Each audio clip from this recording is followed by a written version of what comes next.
The judge said, what is it? I said, you already know. She said, try me. It was a woman, Ann Thelman. I said, Your Honor, when someone has sinusitis, what is obstructing the nasal passage? She said, mucus. And when another has bronchitis, what is obstructing the bronchial tubes? She said, mucus. And when another has pneumonia, what's covering the cells of the lungs? She said, mucus. Dr. Victor Herbert, who is defending the state of New York, jumped up and said, what about AIDS? You and your one disease theory? I said, Your Honor, this doctor is saying that I believe in a theory. I am the last individual on earth that could believe in a theory. I do not lend myself to theories or philosophy. Either I know or I don't know. Okay. He's talking about theories. Yeah. You talking about the real deal. I'm talking about reality, not theories, not philosophy. So please share with this. So she said, and what about AIDS? Yeah. I said, well, he asked about what about AIDS? He want to know where the mucus. I said, Your Honor, have you been to an AIDS ward? She said, yes. I said, what is it that the AIDS spits up every 5 minutes? She said, mucus. Where is the mucus? It's in the skin, it's in the blood, and the lymphatic system that makes up the immunological system. That is where you find the mucus, Mr. Victor Herbert. How could you agree with, how can you disagree with truth? You see, what happened, I didn't go to school. I have never been to school. I have never attended any school, kindergarten, grade school, high school, or anything. But I had parents that kept me anchored to the African way, not to the Chinese way, not to the European way, not to the Japanese way. I am an African. Were your patients all of color? No, no. I have patients that are white. I have more white patients than I have black. Okay, so this scourge that, has just run rampant, through the world, AIDS.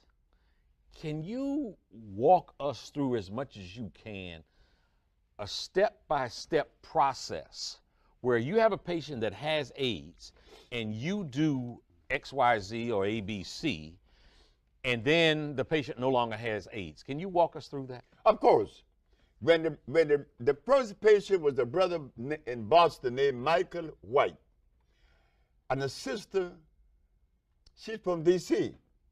Her name is, oh boy, I forgot her name right now. Okay. But she told me, she said, Dr. Sebi, my brother-in-law brother has AIDS in Boston. So what do you do? I said, well, I'm going to send him the compound. The compound that I made were made to cleanse the cells. They come in the category of phosphates, carbonates, iodides, and bromides. Now we are entering the science of biochemistry. These are food and vitalizers.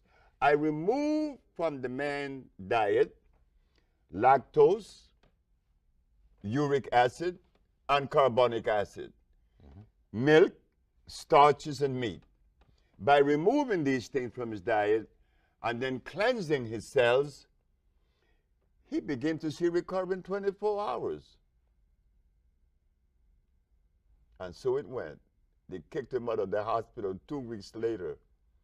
Memorial Hospital in Boston, Dr. Bonanno. Then there was a young man in D.C. Zelma Peterson is her name. Zelma Peterson. Yeah. She was the one that introduced me to my second AIDS patient, and from then it was all the way alive. Okay. Now, you have documented. I got proof now.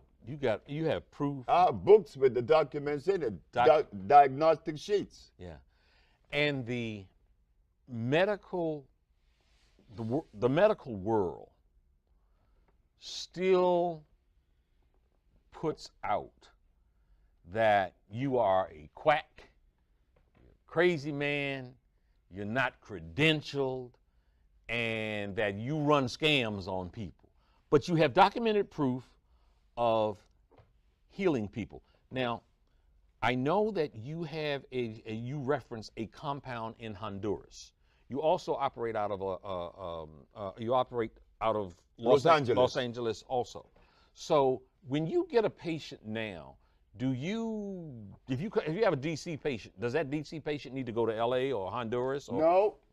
No, we treat them.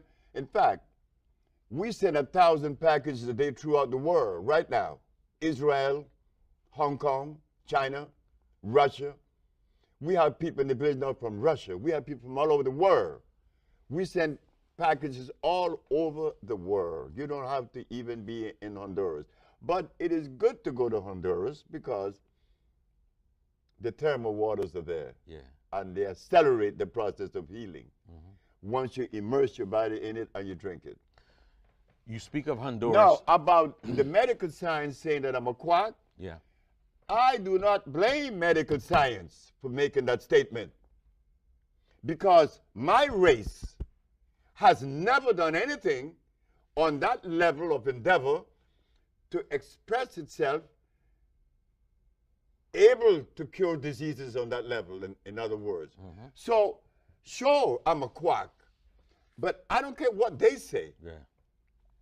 What I was concerned with, not medical science, because I know that they're the one that is violating. I am not the violator. Hippocrates did not establish the school of medicine by using chemicals, because the chemicals cannot assimilate. A chemical cannot assimilate with the human body.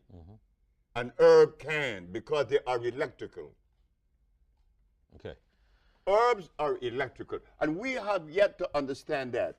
I was concerned with the black leadership of America, not medical science. When I had cured these people of sickle cell and lupus and herpes and blindness, I was happy.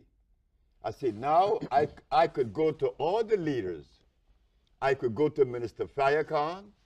I could go to Jesse Jackson. I could go to Al Sharpton. I could go to Oprah Winfrey. But what I found out, I was mistaken. I was wrong. They are not interested in the healing of any black people. That's an explosive claim. That is not an explosive statement. That is a reality. There isn't a black leader in America that is interested in the health of the black race. Do you say that because they refuse to interact with you? They are not in the position to respond. If they were, my first case of AIDS was cured in 1984. Yeah. And since then, we've been curing people of lupus and herpes and cancer and blindness. Not one black leader ever said, well, let us help the brother. That you just mentioned what some people in hushed tones refer to as the C word, cancer. I have friends right now that have been victimized by that scourge of a disease. Two fairly close to me who have been going through chemotherapy. We just recently had the lieutenant governor from the state of Maryland, and the governor of Maryland has cancer, and he's been going through chemotherapy treatments, and he talked about how devastating those treatments were. So you obviously don't treat with chemo. Why is it wrong for a cancer patient to be treated with chemotherapy? Chemotherapy is an approach that destroys cells. Chemotherapy doesn't distinguish between good cells and bad cells. It destroys cells. It's an acid approach.